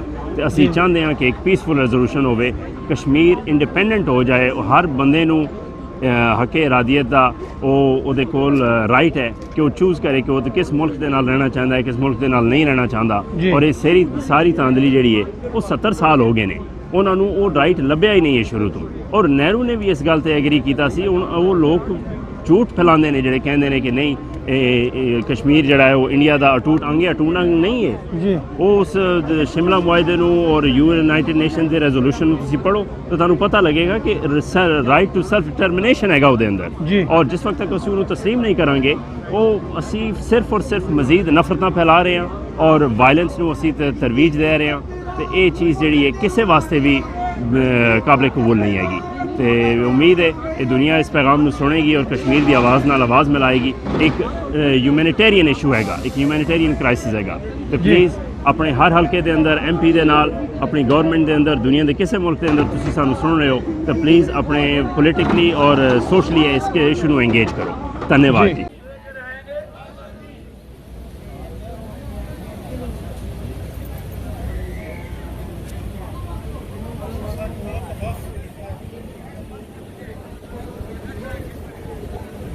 ਜੀ ਵਾਹਿਗੁਰੂ ਜੀ ਕਾ ਖਾਲਸਾ, ਵਾਹਿਗੁਰੂ ਜੀ ਕੀ ਫਤਿਹ। ਸਾਡੇ ਨਾਲ ਸਰਦਾਰ ਰੁਪਿੰਦਰ ਸਿੰਘ ਜੀ ਨੇ ਜੀ, ਜਿਹੜੇ ਗੁਰਦੁਆਰਾ ਗੁਰੂ ਨਾਨਕ ਦਰਬਾਰ ਲਸਾਲ ਦੇ ਜਨਰਲ ਸੈਕਟਰੀ ਨੇ। ਇਸ ਵਾਰੀ ਇਹਨਾਂ ਨੇ ਜਿਹੜੀ ਆ ਸੇਵਾ ਸੰਭਾਲੀ ਹੈ ਔਰ ਅਸੀਂ ਇਹਨਾਂ ਦੇ ਵਿਚਾਰ ਵੀ ਜਾਣਾਂਗੇ। ਜੀ ਰੁਪਿੰਦਰ ਸਿੰਘ ਜੀ, ਵਾਹਿਗੁਰੂ ਜੀ ਕਾ ਖਾਲਸਾ, ਵਾਹਿਗੁਰੂ ਜੀ ਕੀ ਫਤਿਹ। ਹਾਂਜੀ ਮਨਵੀਰ ਸਿੰਘ ਜੀ, ਵਾਹਿਗੁਰੂ ਜੀ ਕਾ ਖਾਲਸਾ, ਵਾਹਿਗੁਰੂ ਜੀ ਕੀ ਫਤਿਹ। ਸਰ ਰੁਪਿੰਦਰ ਸਿੰਘ ਜੀ, ਮੈਂ ਇੱਥੇ ਜਜ਼ਬਾਤੀ ਤੌਰ ਤੇ ਬਹੁਤ ਜਣਾਂ ਨੇ ਗੱਲਾਂ ਕੀਤੀਆਂ ਕਸ਼ਮੀਰ ਬਾਰੇ, ਪਰ ਜਿਵੇਂ ਕਿ ਤੁਸੀਂ ਪੇਸ਼ੇ ਵਜੋਂ ਭਾਰਤ ਤੋਂ ਜਦੋਂ ਆਏ ਹੋ, ਪੰਜਾਬ ਤੋਂ ਜਦੋਂ ਆਏ ਹੋ, ਉਦੋਂ ਤੁਸੀਂ ਉੱਥੇ ਵਕਾਲਤ ਕਰਦੇ ਸੀ। ਸੋ ਮੈਂ ਕਾਨੂੰਨੀ ਪਹਿਲੂ ਜਾਣਨਾ ਚਾਹੁੰਦਾ ਇਸ ਸਾਰੀ ਗੱਲਬਾਤ ਦਾ। ਜੇ ਇਸ ਤਰੀਕੇ ਦੇ ਨਾਲ ਆਰਟੀਕਲ 370 ਨੂੰ ਤੇ 35A ਨੂੰ ਜਿਹੜਾ ਉਹਨਾਂ ਨੇ ਰਿਵੋਕ ਕਰਕੇ ਕਸ਼ਮੀਰ ਦੇ ਉੱਤੇ ਸਿੱਧੀ ਗੁਲਾਮੀ ਥੋਪ ਦਿੱਤੀ ਆ ਔਰ ਉਹਨੂੰ ਯੂਨੀਅਨ ਟੈਰੀਟਰੀ ਬਣਾ ਦਿੱਤਾ, ਤੁਸੀਂ ਇਹਦੇ ਬਾਰੇ ਕੀ ਵੇਖਦੇ ਹੋ? ਕੀ ਇਹਦੇ 'ਚ ਜਿਹੜੇ ਅੱਗੇ ਸੰਭਾਵਨਾ ਨੇ? ਹਾਂਜੀ ਬਲਵੀਰ ਸਿੰਘ ਜੀ, ਜਿਸ ਤਰ੍ਹਾਂ ਕਿ ਦੱਸਿਆ ਕਿ ਮੈਂ ਲਾਅ ਦਾ ਸਟੂਡੈਂਟ ਰਿਹਾ ਹੈਗਾ, ਪ੍ਰੈਕਟਿਸ ਵੀ ਕੀਤੀ ਹੈਗੀ ਆ। ਜਿੰਨੂੰ ਕੁ ਮੈਂ ਆਪਣੀ ਮਤ ਦੇ ਹਿਸਾਬ ਨਾਲ ਗੱਲ ਕਰਦਾ ਕਿ ਜਿਹੜਾ ਕਨਸਟੀਟਿਊਸ਼ਨ ਜਿਹੜਾ ਸੋ ਕਾਲਡ ਹੈ, ਅਸੀਂ ਤਾਂ ਵੈਸੇ ਉਸ ਕਨਸਟੀਟਿਊਸ਼ਨ ਨੂੰ ਮੰਨਦੇ ਨਹੀਂ ਹੈਗੇ, ਪਰ ਜੇ ਆਪਾਂ ਉਹਨਾਂ ਦੀ ਨਿਗਾਹ ਨਾਲ ਦੇਖੀਏ, ਜਿਹੜੀ ਇੰਡੀਅਨ ਗਵਰਨਮੈਂਟ ਹੈਗੀ ਆ ਰਿਗਾਰਡਿੰਗ 370A ਤੇ 35A ਦੀ ਜਿਹੜੀ ਧਾਰਾ ਹੈਗੀ ਆ, ਉਹਨਾਂ ਨੇ ਉਸ ਨੂੰ ਫੋਲੋ ਨਹੀਂ ਕੀਤਾ ਹੈਗਾ। ਮੈਂ ਆਪਣੀ ਨੌਲੇਜ ਦੇ ਹਿਸਾਬ ਨਾਲ ਹੀ ਤੁਹਾਨੂੰ ਦੱਸਣਾ ਚਾਹੁੰਦਾ ਕਿ ਆਰਟੀਕਲ 370 ਦੇ ਵਿੱਚ ਇਟ ਸੈਲਫ ਲਿਖਿਆ ਹੋਇਆ ਕਿ ਇਹਨੂੰ ਉਹ ਕੈਂਸਲ ਨਹੀਂ ਕਰ ਸਕਦੇ ਹੈਗੇ, ਡਿਲੀਟ ਨਹੀਂ ਕਰ ਸਕਦੇ ਹੈਗੇ। ਆਪਾਂ ਇਹ ਕਹਿ ਸਕਦੇ ਹਾਂ ਅੱਜ ਜਿਹੜਾ ਮੀਡੀਆ ਹੈਗਾ ਆਲ ਓਵਰ ਵਰਲਡ ਦੇ ਵਿੱਚ ਕਿਤੇ ਨਾ ਕਿਤੇ ਸਰਕਾਰਾਂ ਦੇ ਹੱਕ 'ਚ ਭੁਗਤਦਾ ਹੈਗਾ। ਅੱਜ ਜਿਹੜਾ ਇੰਡੀਆ ਦੇ ਵਿੱਚ ਮੀਡੀਆ ਨੇ ਰੌਲਾ ਪਾ ਰੱਖਿਆ ਹੈਗਾ ਕਿ 370 ਖਤਮ ਕਰ ਦਿੱਤਾ ਗਿਆ ਹੈ, ਉਹ ਖਤਮ ਨਹੀਂ ਹੋ ਸਕਦਾ ਹੈਗਾ, ਕਿਉਂਕਿ ਆਰਟੀਕਲ 370 ਦੇ ਵਿੱਚ ਇਹ ਖੁਦ ਮੁਖਤਿਆਰੀ ਦੀ ਗੱਲ ਆਉਂਦੀ ਹੈਗੀ ਹੈ, ਜਿਹੜੀ ਕਿ ਕਸ਼ਮੀਰੀਆਂ ਨੂੰ ਦਿੱਤੀ ਹੋਈ ਹੈ, ਆਪਣੇ ਬ੍ਰਦਰ ਐਂਡ ਸਿਸਟਰਸ ਨੂੰ। ਤੇ ਵੈਸੇ ਵੀ ਆਪਾਂ ਇਹ ਦੇਖੀਏ ਕਿ ਜਦੋਂ ਕਿਸੇ ਵੀ ਸਟੇਟ ਦੀ ਡੈਮੋਗ੍ਰਾਫੀ ਨੂੰ ਚੇਂਜ ਕਰਨਾ ਹੋਵੇ ਤਾਂ ਉਹਦੀ ਜਿਹੜੀ ਰਾਜ ਸਭਾ ਹੈਗੀ ਆ ਜਿੱਥੇ ਜਿਹਦੀ ਆਪਾਂ ਲੋਕਲ ਸਟੇਟ ਅਸੈਂਬਲੀ ਕਹਿ ਦਿੰਦੇ ਹੈਗੇ ਆ, ਅਸੈਂਬਲੀ ਵਿਧਾਨ ਸਭਾ ਕਹਿ ਦਿੰਦੇ ਹੈਗੇ ਆ, ਉੱਥੇ ਹਮੇਸ਼ਾ ਪਹਿਲਾਂ ਬਿੱਲ ਲਿਆਇਆ ਜਾਂਦਾ ਹੈ, ਉਸ ਬਿੱਲ ਨੂੰ ਪਾਸ ਕੀਤਾ ਜਾਂਦਾ ਹੈ। ਉਹ ਬਿੱਲ ਫਿਰ ਜਿਹੜਾ ਹੈਗਾ ਰਾਜ ਸਭਾ 'ਚ ਜਾਂਦਾ ਹੈਗਾ ਸੈਂਟਰਲ ਗਵਰਨਮੈਂਟ ਦੀ, ਉਹ ਤੋਂ ਬਾਅਦ ਲੋਕ ਸਭਾ ਦੇ ਵਿੱਚ ਪਾਰਲੀਮੈਂਟ ਦੇ ਵਿੱਚ ਉਹਦੇ ਵਿੱਚ ਮਤੇ ਨੂੰ ਚੇਂਜ ਕੀਤਾ ਜਾ ਸਕਦਾ ਹੈਗਾ ਜੇ ਸਟੇਟ ਗਵਰਨਮੈਂਟ ਇਹ ਚਾਹਵੇ ਤਾਂ। ਜਦ ਕਿ ਇਸ ਕੇਸ ਦੇ ਵਿੱਚ ਸਟੇਟ ਗਵਰਨਮੈਂਟ ਨਾਲ ਕੋਈ ਸਲਾਹ ਨਹੀਂ ਕੀਤੀ ਗਈ, ਕੋਈ ਕੁਛ ਨਹੀਂ ਕੀਤਾ ਗਿਆ, ਸਿੱਧਾ ਰਾਜ ਸਭਾ ਤੋਂ ਬਿੱਲ ਲੋਕ ਸਭਾ ਦੇ ਵਿੱਚ ਆਉਂਦਾ ਹੈ ਤੇ ਉਹਨੂੰ ਇਹਨਾਂ ਨੇ ਮੀਡੀਆ ਦੇ ਵਿੱਚ ਇਹ ਰੌਲਾ ਪਾਇਆ ਵੀ 370 ਨੂੰ ਅਸੀਂ ਖਤਮ ਕਰ ਦਿੱਤਾ, ਜਦ ਕਿ ਐਜ਼ ਪਰ ਇੰਡੀਅਨ ਕਨਸਟੀਟਿਊਸ਼ਨ ਜੋ 370 ਦੇ ਵਿੱਚ ਲਿਖਿਆ ਗਿਆ ਹੈ ਇਹ ਕਦੇ ਵੀ ਖਤਮ ਨਹੀਂ ਕੀਤਾ ਜਾ ਸਕਦਾ ਹੈਗਾ ਜੀ। ਸੋ ਵਿਧਾਨ ਸਭਾ ਨੂੰ ਉਹਨਾਂ ਨੇ ਡਿਮੋਲਿਸ਼ ਕਰ ਦਿੱਤਾ, ਉਹਦੀ ਜਗ੍ਹਾ ਉੱਥੇ ਜਿਹੜਾ ਲੈਫਟੀਨੈਂਟ ਗਵਰਨਰ ਜਿਹੜਾ ਉਹ ਰੂਲ ਕਰੇਗਾ। ਵਿਧਾਨ ਸਭਾ ਦਾ ਉੱਥੇ ਕੋਈ ਵਿਕਲਪ ਨਹੀਂ ਰਹਿ ਗਿਆ, ਯੂਨੀਅਨ ਟੈਰੀਟਰੀ ਬਣਾ ਦਿੱਤਾ ਗਿਆ ਸਾਰੇ ਖਿੱਤੇ ਨੂੰ, ਔਰ 1.25 ਕਰੋੜ ਜਿਹੜੇ ਕਸ਼ਮੀਰੀ ਨੇ ਉਹਨਾਂ ਨੂੰ ਘਰਾਂ ਦੇ ਵਿੱਚ ਬੰਦ ਕਰਕੇ ਸਾਰੇ ਕਸ਼ਮੀਰ ਨੂੰ ਇੱਕ ਜੇਲ੍ਹ ਦੇ ਵਿੱਚ ਜਿਹੜਾ ਉਹ ਤਬਦੀਲ ਕੀਤਾ ਗਿਆ। ਕਰਫਿਊ ਕਿਸੇ ਚੀਜ਼ ਦਾ ਇੱਕ ਵਕਤੀ ਇਲਾਜ ਹੋ ਸਕਦਾ, ਪਰ ਕਿੰਨੇ ਦਿਨ ਰੱਖਣਗੇ? ਜਿਸ ਦਿਨ ਇਹ ਕਰਫਿਊ ਖੁੱਲ੍ਹੇਗਾ, ਤੁਹਾਨੂੰ ਕੀ ਲੱਗਦਾ ਕਿ 70 ਸਾਲ ਤੋਂ ਜਿਹੜਾ ਧੋਖਾ ਉੱਥੇ ਮਿਨੋਰਟੀਜ਼ ਦੇ ਨਾਲ ਹੋ ਰਿਹਾ, ਖਾਸ ਕਰਕੇ ਕਸ਼ਮੀਰੀਆਂ ਦੇ ਇਸ ਧੋਖੇ ਨੂੰ ਜਿਹੜਾ ਕਾਨੂੰਨੀ ਜਾਮਾ ਬਣਾਇਆ ਗਿਆ, ਜਦੋਂ ਇਹ ਸਾਰਾ ਲਾਵਾ ਬਾਹਰ ਆਏਗਾ ਕਰਫਿਊ ਖੁੱਲ੍ਹਣ ਦੇ ਉੱਤੇ, ਕੀ ਵਿਕਲਪ ਬਚਦਾ ਕਸ਼ਮੀਰੀਆਂ ਕੋਲ ਸਰਵਾਈਵਲ ਦਾ? ਹਾਂਜੀ, ਪਹਿਲੀ ਗੱਲ ਤਾਂ ਮੈਂ ਮਨਵੀਰ ਸਿੰਘ ਜੀ ਇਹਦੇ ਸੰਦਰਭ 'ਚ ਇਹ ਕਹਿਣੀ ਚਾਹੁੰਦਾ ਹੈਗਾ ਕਿ ਮੈਨੂੰ ਔਰ ਆਪਣੇ ਸਾਰੇ ਸਿੱਖਾਂ ਨੂੰ ਇਹਨਾਂ ਨੇ ਜੋ 84 ਦੇ ਵਿੱਚ ਜੈਨੋਸਾਈਡ ਇਹਨਾਂ ਨੇ ਕਰਨ ਦੀ ਕੋਸ਼ਿਸ਼ ਕੀਤੀ ਗਈ ਆ, ਇਹ ਰਿਪੀਟ ਕੀਤੀ ਗਈ ਹੈ। ਹਾਂਜੀ, ਜੈਨੋਸਾਈਡ ਕੀਤੀ ਗਈ ਹੈ। ਹਾਂਜੀ, ਸੋ ਉਹ ਜੈਨੋਸਾਈਡ ਨੂੰ ਇਹਨਾਂ ਨੇ ਉੱਥੇ ਦੁਹਰਾ ਰਹੇ ਆ, ਜਿਹੜੀ ਸਿੱਖ ਜੈਨੋਸਾਈਡ 1984 ਦੇ ਵਿੱਚ ਕੀਤੀ ਗਈ ਆ ਉਹਨੂੰ ਰਿਪੀਟ ਕਰ ਰਹੇ ਆ ਕਸ਼ਮੀਰ ਦੇ ਵਿੱਚ ਜੀ। ਪਰ ਅਸੀਂ ਸਾਰੇ ਜਾਣਦੇ ਹੈਗੇ ਆ ਮਾਈਨੋਰਟੀਜ਼ ਨੂੰ ਦਬਾਇਆ ਜਾ ਸਕਦਾ, ਖਤਮ ਨਹੀਂ ਕੀਤਾ ਜਾ ਸਕਦਾ। ਕਦੇ ਕੌਮਾਂ ਇਹ ਖਤਮ ਨਹੀਂ ਹੁੰਦੀਆਂ ਹੈਗੀਆਂ, ਇਹ ਭੁਲੇਖੇ ਹੁੰਦੇ ਆ ਸਰਕਾਰਾਂ ਨੂੰ ਕਿ ਜਦੋਂ ਕੁਝ ਸਮੇਂ ਲਈ ਇੱਕ ਆਰਜੀ ਤੌਰ ਤੇ ਉਹਨਾਂ ਕੋਲੇ ਕੋਈ ਕੰਟਰੋਲ ਜਾਂ ਪਾਵਰ ਆ ਜਾਂਦੀ ਆ ਤਾਂ ਉਹ ਆਪ ਹੁਦਰੀਆਂ ਗੱਲਾਂ ਕਰਦੇ ਹੈਗੇ ਆ। ਸੋ ਮੈਨੂੰ ਨਹੀਂ ਲੱਗਦਾ ਹੈਗਾ ਜੋ ਸਿੱਖਾਂ ਨੇ 84 ਦੇ ਵਿੱਚ ਜਿਸ ਤਰ੍ਹਾਂ ਜਵਾਬ ਦਿੱਤਾ ਹੈਗਾ ਕਿ ਕਸ਼ਮੀਰੀ ਭਰਾ ਭੈਣ ਵੀ ਜਦੋਂ ਇਹ ਮਾੜੀ ਜਿਹੀ ਵੀ ਢਿੱਲ ਮਿਲੂਗੀ ਉਹਦਾ ਰਿਐਕਸ਼ਨ ਜ਼ਰੂਰ ਕਰਨਗੇ। ਔਰ ਅਗਲਾ ਸਵਾਲ ਹੁਣ ਇਹ ਬਣਦਾ, ਜਿਵੇਂ 14 ਅਗਸਤ ਦੀ ਜਿਹੜੀ ਆਜ਼ਾਦੀ ਦੇ ਦਿਹਾੜੇ ਦੀ ਇਮਰਾਨ ਖਾਨ ਸਾਹਿਬ ਦੀ ਸਪੀਚ ਆ, ਉਹਦੇ 'ਚ ਵੀ ਉਹਨਾਂ ਨੇ ਸਪਸ਼ਟ ਕੀਤਾ ਕਿ ਇਹ ਹੁਣ ਜਿਹੜਾ ਕਸ਼ਮੀਰ ਨੂੰ ਛੱਡ ਕੇ POK ਜਿਹੜਾ ਪਾਕਿਸਤਾਨ ਆਕੂਪਾਈਡ ਕਸ਼ਮੀਰ ਜਾਂ ਜਿਹਨੂੰ ਆਜ਼ਾਦ ਕਸ਼ਮੀਰ ਕਿਹਾ ਜਾਂਦਾ ਉਹਦੇ ਉੱਤੇ ਆਣਗੇ। ਉਸ ਤੋਂ ਬਾਅਦ ਉਹ ਕਹਿੰਦੇ ਨੇ ਕਿ ਸਾਡੇ ਕੋਲ ਜੰਗ ਤੋਂ ਬਿਨਾ ਕੋਈ ਵਿਕਲਪ ਨਹੀਂ ਬਚਦਾ, ਔਰ ਇਸ ਜੰਗ ਦਾ ਜਿਹੜਾ ਸਭ ਤੋਂ ਵੱਡਾ ਖਮਿਆਜਾ ਉਹ ਪੰਜਾਬ ਨੂੰ, ਉਹ ਚਾਹੇ ਪਾਕਿਸਤਾਨ ਦੇ ਵਿੱਚ ਹੋਵੇ ਜਾਂ ਅਖੌਤੀ ਭਾਰਤ ਦੀ ਕੈਦ ਦੇ ਵਿੱਚ ਪੰਜਾਬ ਹੋਵੇ, ਉਹਨੂੰ ਹਮੇਸ਼ਾ ਲੜਾਈ ਕਿਤੇ ਵੀ ਲੱਗਦੀ ਹੈ। ਕਤਲੋ-ਗਾਰਤ ਦਾ ਮੈਦਾਨ ਆ ਜਿਹੜਾ ਪੰਜਾਬ ਨੂੰ ਜਿਹੜਾ ਬਣਾਇਆ ਜਾਂਦਾ। ਤੁਹਾਨੂੰ ਕੀ ਲੱਗਦਾ ਕਿ ਜਦੋਂ ਨਿਊਕਲੀਅਰ ਦੋ ਸ਼ਕਤੀਆਂ ਜਿਹੜੀਆਂ ਆਪਸ ਵਿੱਚ ਭਿੜਨਗੀਆਂ ਤੇ ਸਾਡੀ ਜਿਹੜੀ ਸਿਵਲਾਈਜੇਸ਼ਨ ਆ ਉਹਦਾ ਕੀ ਫਿਊਚਰ ਹੈ? ਦੇਖੋ ਜੀ, ਆਪਾਂ ਪਹਿਲਾਂ ਪਿੱਛੇ ਦੀ ਗੱਲ ਕਰੀਏ, 1947 ਦੇ ਵਿੱਚ ਵੀ ਇਹਨਾਂ ਨੇ ਇੱਕ ਪਲਾਨ ਦੇ ਤਰੀਕੇ ਨਾਲ, ਇਹਨਾਂ ਨੂੰ ਪਤਾ ਸੀਗਾ ਕਿ ਕਿਸ ਤਰ੍ਹਾਂ ਅਸੀਂ ਵੰਡ ਕਰ ਰਹੇ ਹੈਗੇ ਆ, ਇਹਨਾਂ ਨੂੰ ਸਾਰੀ ਡੈਮੋਗ੍ਰਾਫੀ ਦਾ ਪਤਾ ਸੀ। ਇਸੇ ਕਰਕੇ ਇਹਨਾਂ ਨੇ ਜਿਹੜਾ 1947 'ਚ ਸਾਰਿਆਂ ਨਾਲੋਂ ਵੱਧ ਨੁਕਸਾਨ ਹੋਇਆ ਉਹ ਸਿੱਖਾਂ ਦਾ ਹੋਇਆ। ਜਿਸ ਤਰ੍ਹਾਂ ਤੁਸੀਂ ਹੁਣ ਗੱਲ ਕਰਕੇ ਹਟੇ ਹੋ, ਸਾਡੇ ਦੋਨਾਂ ਪਾਸੇ ਸਾਡੀਆਂ ਕਮਿਊਨਿਟੀਆਂ ਰਹਿ ਰਹੀਆਂ, ਤੇ ਉਦੋਂ ਵੀ ਇਹਨਾਂ ਨੇ ਇੱਕ ਪਲਾਨ ਦੇ, ਇੱਕ ਸਾਜ਼ਿਸ਼ ਦੇ ਅਧੀਨ ਉਦੋਂ ਇਹਨਾਂ ਨੇ ਵੰਡ ਕੀਤੀ ਸੀਗੀ। ਉਹੀ ਚੀਜ਼ ਇਹ ਹੁਣ ਦੁਹਰਾਉਣ ਦੀ ਕੋਸ਼ਿਸ਼ ਕਰ ਰਹੇ ਹੈਗੇ ਆ, ਕਿਉਂਕਿ ਚਾਹੇ ਉੱਥੇ ਪਾਕਿਸਤਾਨ ਦੇ ਵਿੱਚ ਸਿੱਖ ਰਹਿੰਦਾ ਹੈ, ਚਾਹੇ ਇੱਥੇ ਅਖੌਤੀ ਇੰਡੀਆ ਦੇ ਵਿੱਚ ਸਿੱਖ ਰਹਿ ਰਿਹਾ ਹੈਗਾ, ਤੇ ਨੁਕਸਾਨ ਦੀ ਜਿਹੜੀ ਜੰਗ ਦਾ ਜਿਹੜਾ ਮੈਦਾਨ ਹੈ ਉਹ ਪੰਜਾਬ ਨੇ ਬਣਨਾ ਹੈਗਾ। ਸੋ ਇਸ ਚੀਜ਼ ਦੇ ਅਸੀਂ ਸਾਰੇ ਹੀ ਫਿਕਰਮੰਦ ਹੈਗੇ ਆ ਜੀ। ਸੋ ਵਿਕਲਪ ਕੀ ਬਚਦਾ ਹੈ ਇਹਦੇ 'ਚ? ਕੀ ਐਸਾ ਹੋਣਾ ਚਾਹੀਦਾ ਕਿ ਇਹ ਜਿਹੜਾ ਨਿਊਕਲੀਅਰ ਵਾਰ ਜ਼ੋਨ ਉਹ ਬਣਿਆ ਹੋਇਆ ਉਹ ਸਾਰਾ ਸਾਊਥ ਏਸ਼ੀਆ ਦਾ ਖਿੱਤਾ, ਉਤੋਂ ਕਿਵੇਂ ਨਿਦਾਦ ਪਾਈ ਜਾ ਸਕਦੀ ਹੈ? ਦੇਖੋ, ਜਿੱਥੇ ਅਸੀਂ ਦੋਨਾਂ ਕੰਟਰੀਆਂ ਦੇ ਪ੍ਰਧਾਨ ਮੰਤਰੀਆਂ ਦੀ ਗੱਲ ਕਰਦੇ ਹਾਂ, ਇੱਕ ਪਾਸੇ ਇਮਰਾਨ ਖਾਨ ਜਿਹੜਾ ਪੜ੍ਹਿਆ ਲਿਖਿਆ ਬੰਦਾ ਹੈਗਾ, ਜਿਹੜਾ ਕਿ ਸਾਨੂੰ ਇੱਕ ਆਸ ਬੱਝੀ ਸੀਗੀ ਕਿ ਚੰਗੇ ਫੈਸਲੇ ਹੋਣਗੇ, ਚੰਗੀ ਹਵਾ ਆਊਗੀ ਉਧਰੋਂ, ਤੇ ਇੱਧਰ ਸਾਡਾ ਬੰਦਾ ਜਿਹੜਾ ਇੱਕ ਅਨਪੜ੍ਹ ਬੰਦਾ ਪ੍ਰਧਾਨ ਮੰਤਰੀ ਬਣਾ ਕੇ ਅਸੀਂ ਬਿਠਾਇਆ ਹੋਇਆ। ਤੇ ਮੈਂ ਉਹਨਾਂ ਦੀ ਸਪੀਚ ਸੁਣ ਰਿਹਾ ਸੀਗਾ ਪਾਰਲੀਮੈਂਟ ਦੇ ਵਿੱਚ ਇਮਰਾਨ ਖਾਨ ਸਾਹਿਬ ਦੀ। ਉਹਨਾਂ ਨੇ ਇਹ ਕਲੀਅਰ ਕੀਤਾ ਹੈਗਾ ਕਿ ਅਸੀਂ, ਕਿਉਂਕਿ ਆਪਾਂ ਨੂੰ ਪਿੱਛੇ ਯਾਦ ਹੈ ਕਿ ਜਦੋਂ ਇਹ ਜੋ ਇਹਨਾਂ ਨੇ ਕੀਤਾ ਹੈਗਾ ਉੱਥੇ ਕਸ਼ਮੀਰ 'ਚ ਜਾ ਕੇ, ਉਹ ਤੋਂ ਪਹਿਲਾਂ ਇਮਰਾਨ ਖਾਨ ਨੇ ਅਪਰੋਚ ਕੀਤੀ ਸੀ ਅਮਰੀਕਾ ਨੂੰ, ਤੇ ਉਹਨਾਂ ਨਾਲ ਵਿਕਲਪ ਸਾਂਝੇ ਕੀਤੇ ਸੀਗੇ, ਤੇ ਉਹਨਾਂ ਨੂੰ ਜੋ ਮੇਰੀ ਨੌਲੇਜ ਦੇ ਹਿਸਾਬ ਨਾਲ ਮੈਨੂੰ ਪਤਾ ਹੈ ਕਿ ਉਹਨਾਂ ਨੇ ਇਹ ਆਫਰ ਦਿੱਤੀ ਕਿ ਤੁਸੀਂ ਐਜ਼ ਏ ਮੈਡੀਏਟਰ ਬਣੋ ਤੇ ਆਪਾਂ ਇਸ ਨੂੰ ਮਸਲੇ ਨੂੰ ਹੱਲ ਕਰੀਏ। ਪਰ ਜਦੋਂ ਇੰਡੀਆ ਨੂੰ ਪਤਾ ਲੱਗਿਆ ਕਿ ਕਿਤੇ ਨਾ ਕਿਤੇ ਅਮਰੀਕਾ ਸਾਡੇ ਕੋਲ ਮੈਡੀਏਟਰ ਬਣ ਕੇ ਆ ਰਿਹਾ, ਤੇ ਉਹਨਾਂ ਨੇ ਇਸ ਕੰਮ ਨੂੰ ਬੜੇ ਹੀ ਫਾਸਟ ਤਰੀਕੇ ਨਾਲ, ਕਿਉਂਕਿ ਪਲਾਨ ਤਾਂ ਬਣ ਚੁੱਕਿਆ ਸੀ, ਉਹਨਾਂ ਨੇ ਇਹ ਕੀਤਾ ਹੈਗਾ ਜੀ। ਸੋ ਇਹਦਾ ਨੁਕਸਾਨ ਮੈਂ ਤਾਂ ਇਹ ਚਾਹੁੰਦਾ ਜੀ ਕਿ ਜਿਹੜੀ UN ਹੈਗੀ ਹੈ ਜਾਂ ਅਮਰੀਕਾ ਹੈ, ਕੋਈ ਮੀਡੀਏਟਰ ਬਣੇ, ਤੇ ਜੋ ਚੀਜ਼ ਇੰਨੇ ਸਾਲ ਤੋਂ ਇੱਕ ਪੋਲੀਟੀਸ਼ੀਅਨਸ ਮੈਂ ਕਹਾਂਗਾ ਹੁਣ ਗੱਲ ਕਿ ਇਸ ਮੁੱਦੇ ਨੂੰ ਖੜਾ ਕਰਕੇ ਆਪਦੀਆਂ ਰੋਟੀਆਂ ਸੇਕ ਰਹੇ ਆ, ਉਹਨੂੰ ਖਤਮ ਕੀਤਾ ਜਾਵੇ। And everyone from Kingston, we are from Kingston, Ontario. So people have showed up from all over Ontario, in fact from Canada too. ਸੋ ਜਿਵੇਂ ਅਸੀਂ ਆਪ ਜੀ ਨੂੰ ਪਹਿਲਾਂ ਦੱਸ ਚੁੱਕੇ ਹਾਂ ਜੀ, ਅਸੀਂ ਓਟਵਾ ਦੇ ਵਿੱਚ ਆਏ ਆ, ਜਿਹੜਾ ਪ੍ਰੋਟੈਸਟ ਆ ਕਸ਼ਮੀਰੀ ਭਰਾਵਾਂ ਵੱਲੋਂ ਔਰ ਸਿੱਖਾਂ ਵੱਲੋਂ ਸਾਂਝੇ ਤੌਰ ਤੇ ਜਿਹੜਾ 15 ਅਗਸਤ ਦਾ ਕਾਲਾ ਦਿਨ ਹੈ ਉਹਦੇ ਵਿਰੋਧ ਦੇ ਵਿੱਚ, ਔਰ ਉਸ ਤੋਂ ਇਲਾਵਾ ਜਿਹੜਾ ਕਸ਼ਮੀਰ ਦੇ ਵਿੱਚ ਧਾਰਾ 370 ਤੇ 35 ਇਹ ਖਤਮ ਕੀਤੀ ਗਈ ਹੈ। ਜਬਰੀ ਕਸ਼ਮੀਰ ਦੀ ਜਿਹੜੀ ਗੁਲਾਮੀ ਆ ਉਹਨੂੰ ਕੰਸਟੀਟਿਊਸ਼ਨ ਦੇ ਹਿਸਾਬ ਦੇ ਨਾਲ ਪੱਕਿਆਂ ਕੀਤਾ ਗਿਆ। ਇਹਦੇ ਸੰਬੰਧ ਦੇ ਵਿੱਚ ਜਿਹੜੇ ਸਾਡੇ ਭਰਾ ਕਸ਼ਮੀਰ ਦੇ ਹੱਕ ਦੇ ਵਿੱਚ ਇੱਥੇ ਆਏ ਨੇ, ਉਹਨਾਂ ਤੋਂ ਆਪਾਂ ਜਾਣਦੇ ਹਾਂ ਕਿ ਉਹ ਕੀ ਚਾਹੁੰਦੇ हैं। जी भाई साहब, क्या नाम है आपका? मेरा नाम कमर बेग है, आई एम फ्रॉम मॉन्ट्रियल। जी कमर बेग जी, आप क्या कहना चाहते हो इस सारे घटनाक्रम के लिए जो किया है इंडिया ने? जो मोदी ने 70 साल का जो है कानून तोड़ा है जी, जो कि बहुत ही गलत है, और इससे जो है किलिंग हो रही है, और कश्मीर स्टॉप किलिंग इन कश्मीर। और मोदी जो है ये जेनोसाइड कर रहा है सब मुसलमानों की, और कश्मीर जो है उनका है, उनकी राय लेनी चाहिए जी, और जो है ज़बरदस्ती उनके साथ नहीं करना चाहिए। We are protesting peacefully, so we can send the message to Modi.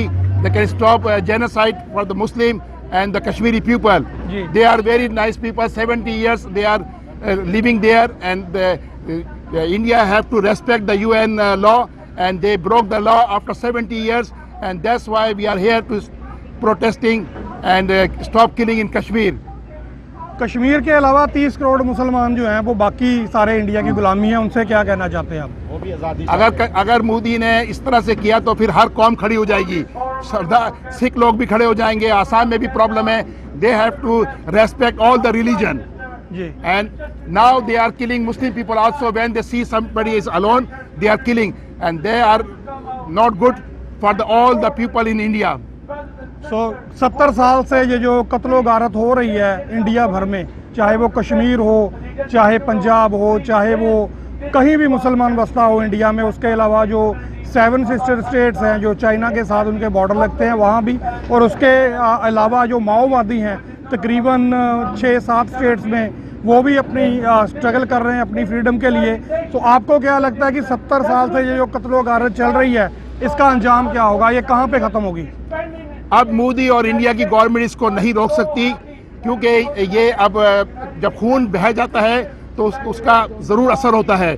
अब इंशाल्लाह ताला हर तरफ से आज़ादी की लहर चलेगी, और खालिस्तान भी बनेगा, कश्मीर भी बनेगा, आसाम भी बनेगा।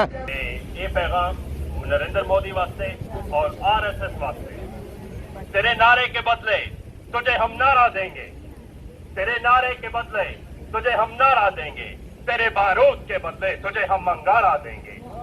गर खून की होली तुमने खेली, याद रखना फिर हम भी अपना खून सारा देंगे। Assalamu alaikum everyone.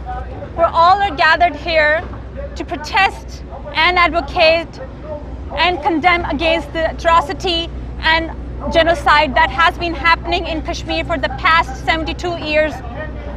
I am Kashmiri. My grandparents were from Jammu Kashmir. They had to leave Jammu Kashmir because of that all atrocity and brutality that has been happening for the past 72 years. My question to the Modi government, how can you sleep every night when you're killing so many innocent people, women, men and children? They have nothing to do this. You've been throwing cluster bombs every day. It hurt us. I did not sleep. I am killing myself literally. It's hurting every day. We did not celebrate Eid. How can I celebrate Eid when my own Kashmiri people are dying? Shame on you. You have no right to kill human being. I'm sorry. I have to use this abusive language because you deserve that. You have no right to kill innocent people. We have all the Muslims here and Sikh people are with us. They're gathered with us. We will have Kashmir. We will have Khalistan with us. ایک بات as a Kashmiri میں آپ سے ایک بات پوچھنا چاہتا ہوں. آپ نے کیونکہ آپ نے بتایا کہ آپ کشمیر کی بیٹی ہو, آپ کیا کہنا چاہتے ہو کہ ہندوستان کے چنے ہوئے نمائندے جو ہیں, ان کے جو سی ایم لیول کے نمائندے ہیں, آج وہ بات کر رہے ہیں کہ کشمیر سے لڑکیاں لائیں گے, ان کو آپ کیا جواب دینا چاہتے ہو؟ میں کیا جواب دوں, اللہ سب دیکھ رہا ہے. یہ جو سوچ ہے وہ کبھی ایسا نہیں ہوگا, اگر ہوگا تو انشاءاللہ history will repeat it self, کیونکہ جو یہ پہلے کر چکے ہیں تاریخ میں وہ دوبارہ ہوگا, اور سب کو لڑنا پڑے گا. اگر خون بہانا پڑے گا تو خون بھی بہائیں گے, کیونکہ مجھے پتا ہے کہ پاکستان خالصتان اور کشمیریوں کے ساتھ ہے اور کسی کے ساتھ زیادتی نہیں ہونے دے گا. اور مسلمان اور کشمیری اور پاکستانی ہم لوگ مرنے سے نہیں ڈرتے ہیں. ہم لوگوں کا ایمان ہے کہ ہم مریں گے تو اچھائی کے لیے مریں گے انشاءاللہ, اور کشمیر اور خالصتان آزاد ہو کے رہے گا. کشمیر پاکستان کا حصہ بنے گا اور خالصتان انشاءاللہ بن کے رہے گا. پورے انڈیا میں اس بات کا جشن منایا جا رہا ہے کہ کشمیر کو ایک جیل بنا کے کشمیر کے بچوں کو, بیٹیوں کو, بوڑھوں کو, سب کو ایک جیل میں ڈال کے سارے ہندوستان میں یہاں جشن منائے جا رہے ہیں. وہاں سے پنجاب سے ایک سٹرونگ آواز آ رہی ہے کہ کشمیری لڑکیاں ہماری بہنیں ہیں. کشمیر کا راستہ پنجاب سے ہو کے گزرتا ہے. ہم ان کی بیٹیاں جب گجنوی کے بازاروں سے بچا سکتے ہیں بکنے سے, تو کشمیر کی جو بیٹیاں ہیں وہ ہماری بیٹیاں ہیں, کیونکہ پنجاب اور کشمیر یہ جو رشتہ ہے یہ صدیوں پرانا ہے. اور اس پنجاب کے بارے میں آپ کیا کہنا چاہو گے؟ پنجاب کے لوگ بہت اچھے لوگ ہیں, ان کا دل بہت بڑا ہے. آج آپ یہ لوگ دیکھ سکتے ہیں کہ ان کی وجہ سے یہ سب ہوا ہے. انہوں نے سب مسلمانوں کو, مونٹریال کی جتنی بھی کمیونٹی ہے, پاکستانی کمیونٹی کو اکٹھا کیا, اور انہوں نے یہ پروٹیسٹ آرگنائز کی ہے, اور وہ لوگ بھی کنڈیم کر رہے ہیں اور وہ اس کے خلاف ہیں کہ یہ نہیں ہو سکتا. ہمیں سچائی کے خلاف آواز اٹھانی ہوگی, کیونکہ انڈین پالیٹکس بہت گندی گیم کھیل رہے ہیں, بہت ڈرٹی گیم کھیل رہے ہیں. یہ کب تک چلے گا؟ آپ اپنی سیٹ بچانے کے لیے کب تک خالصتان اور کشمیر کے لوگوں پہ ظلم کرتے رہیں گے؟ میری آپ سے یہی ریکویسٹ ہے کہ ظلم کرنا بند کر دیں, کیونکہ انشاءاللہ ایک دن آپ کو بہت بری پڑے گی انشاءاللہ, اور آپ کا منہ کالا ہوگا اور آپ برباد ہو جائیں گے انشاءاللہ. ہم نہیں کریں گے, اللہ کی آپ پہ پڑے گی, لعنت پڑے گی آپ پہ انشاءاللہ. مودی نہ وہ آستینیں رہی, نہ وہ جعفر و صادق جو ان سے نکلے, نہ وہ آستینیں رہی, نہ وہ جعفر و صادق جو ان سے نکلے. غداروں کے چھپنے کو ہم نہ کوئی کنارہ دیں گے. اور آخری بند, مودی سن لو کہ اپنی فوج کے پہیے کو اپنے ترنگے تک ہی محدود رکھنا, اپنی فوج کے پہیے کو اپنے ترنگے تک ہی محدود رکھنا. آگے بڑھے تو تیرے پرچم پہ ہم اپنا ستارہ دیں گے. نعرہ تکبیر, نعرہ تکبیر, نعرہ تکبیر. جو ایک اور بھائی جان ہمارے ساتھ ہیں, ਭਾਈ ਸਤਿ ਸ੍ਰੀ ਅਕਾਲ ਜੀ. ਸਤਿ ਸ੍ਰੀ ਅਕਾਲ ਜੀ. ਤੁਸੀਂ ਕਿੱਥੋਂ ਹੋ ਜੀ? ਜੀ ਮੈਂ ਮੌਂਟਰੀਅਲ ਤੋਂ, ਵਕਾਰ ਮਲੀ ਮੇਰਾ ਨਾਮ ਹੈ ਜੀ. ਮੈਂ ਵਰਲਡ ਨੂੰ ਵੇਕਅਪ ਕਰਾਉਣਾ ਚਾਹੁੰਦਾ, ਜੀ. ਖਾਸ ਕਰ मुस्लिम उम्मा ਨੂੰ वेकअप होएं. अगर आप आज वेकअप ना होंगे तो हमेशा के लिए मिट जाओगे. और साथ ही मैं यूएनओ को एक स्ट्रॉन्ग मैसेज देना चाहता हूँ कि यूएनओ एक मुर्दा घोड़े की तरह है जो कि कोई काम नहीं करती. जो पावर में है वो अपनी मनमानी करता है, जैसे अमेरिका है वो अपनी मनमानी करता है, कोई यूनाइटेड नेशन किसी को नहीं रोकती. इसी तरह मोदी इंडिया में पहले उन्होंने सिखों का कत्लेआम किया और अब ये मुसलमानों का कर रहे हैं, और दुनिया सोई हुई है. मैं दुनिया को वेकअप कराना चाहता हूँ कि जागें और स्टॉप करें इस मोदी टेररिस्ट को. ये हिटलर की सोच रखता है और इसकी सोच सेम हिटलर की तरह है. और ये पहले इसने सिखों का कत्लेआम किया इंडिया में, ये हिंदू जो रिलीजियस है उसने, अब ये मुसलमानों के पीछे पड़ा हुआ है. और मैं दुनिया को स्ट्रॉन्ग मैसेज देना चाहता हूँ कि ये स्टॉप करें. वर्ल्ड जो दुनिया है वो जागे, अदरवाइज़ ये मोदी जो कर रहा है ये एटमी जंग की तरफ ले जा रहा है ये मसले को, और इसको स्टॉप करना चाहिए. अदरवाइज़ सेम हिटलर का एक बार और जो है वो सामने आएगी बात. और इंडिया में ये कत्लो गारत बंद होनी चाहिए, कश्मीर में ये कत्लो गारत बंद होनी चाहिए, और दुनिया को जागना चाहिए इसके लिए. Thank you very much. जी भाईजान, क्या नाम है जी आपका? मेरा नाम जी मोहम्मद इरफान है. मोहम्मद इरफान जी, आप क्या कहना चाहते हो इस गुंडागर्दी पे जो भारत ने कश्मीर पे की है? भारत ने ये जो गुंडागर्दी की हुई है, इसके पीछे इसराइल है, और ये गुंडागर्दी जो हो रही है, मैं मैसेज देना चाहता हूँ तमाम मुसलमान कंट्रीज़ को कि वो मिल के इत्तेहाद के साथ, ये हमारा मुसलमान कंट्री है, जैसे कि कश्मीर है, जैसे कि फ़लस्तीन है, जैसे कि इराक़ है, ये हम मुसलमानों की बड़ी बदकिस्मती है कि हम लोगों में इत्तेफाक नहीं है। हम लोगों में इत्तेफाक होना चाहिए, यूनिटी होनी चाहिए। फिर हम देखते हैं ये जो नॉन मुस्लिम है, यहूदी है, ये जो यहूदी हैं, ये जो बूदी है, ये किस तरह मुसलमानों को किलिंग कर रहा है। और ये वहाँ पे क्या क्या कुछ हो रहा है। औरतों की बेइज्जती हो रही है, औरतों की बेहुरमती हो रही है, बच्चों को, छोटे छोटे बच्चों को वो गोलियां मार रहे हैं। छोटे छोटे बच्चों के लिए पीने के लिए दूध नहीं है, लोगों के लिए खाने के लिए खाना नहीं है वहाँ पे। प्लीज़ प्लीज़ मेरी ये रिक्वेस्ट है तमाम मुसलमान उम्मत से, please come to the together and make a big protest against the Hindustan, Modi Sarkar and the Modi government. Please. Thank you very much. Hindustan मुर्दाबाद, हिंदुस्तान मुर्दाबाद, हिंदुस्तान मुर्दाबाद, हिंदुस्तान मुर्दाबाद, हिंदुस्तान मुर्दाबाद, मुर्दाबाद, मोदी गवर्नमेंट। सैयद साहब आए ने जी। सैयद साहब आपका क्या पूरा नाम की है? कश्मीर तो है ਤੁਸੀਂ ਕਸ਼ਮੀਰ ਤੋਂ ਵਾਹ ਕੀ ਬਾਤ ਹੈ ਜੀ। ਔਰ ਇਹ ਜਿਹੜਾ ਜ਼ੁਲਮ ਪਿਛਲੇ 70-72 ਸਾਲ ਤੋਂ ਕਸ਼ਮੀਰ ਦੇ ਉੱਤੇ ਹੋ ਰਿਹਾ ਸੀ, ਅੱਜ ਉਹਦੀ ਇੰਤਹਾ ਹੋ ਗਈ ਹੈ। ਇਹਦੀ ਦਾਸਤਾਨ ਅਗਰ ਸੁਣਾਉਣ ਲੱਗੀ ਹੈ ਨਾ ਤੇ ਮੇਰੇ ਹਾਲ ਮਹੀਨੇ ਲੱਗ ਜਾਣ।